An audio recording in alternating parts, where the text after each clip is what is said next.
Hello everyone, this video is regarding Primavera P6 as a project management software. I am Swapnil Zaide, working as a project planner at Mumbai Metro Line 3.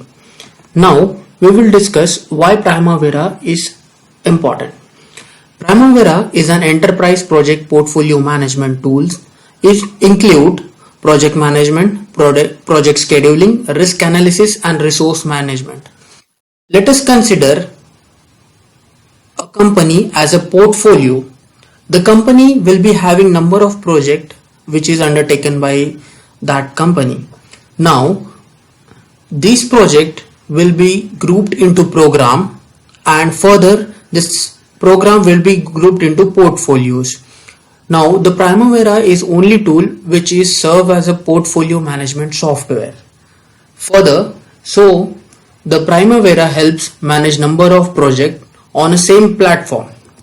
Next, we will be discussing some basic principle of project management concepts like knowledge areas, process group and processes.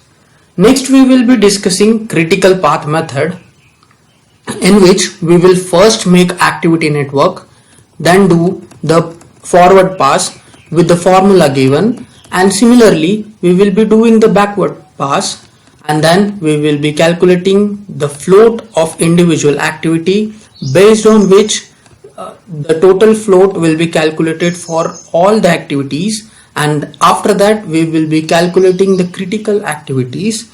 These critical activities will give us a critical path. So this critical path will be the for all the grouped activity.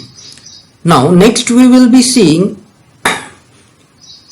how everything fit together in P6.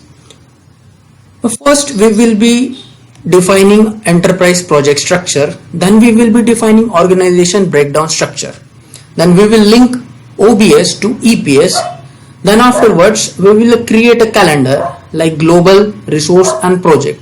After that we will defining the work breakdown structures and activities for the projects, and then so on we will continue the process of learning P6 likewise.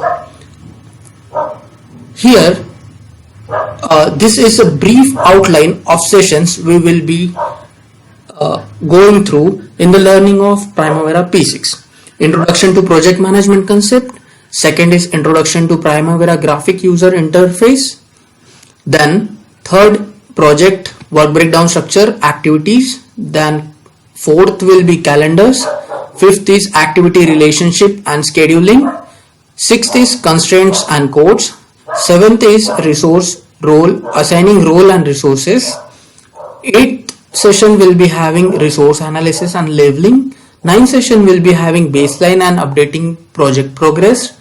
Last session will be having tracking project progress, user defined fields and reports. Apart from all this, we will also covering earn value analysis in these sessions. Thank you.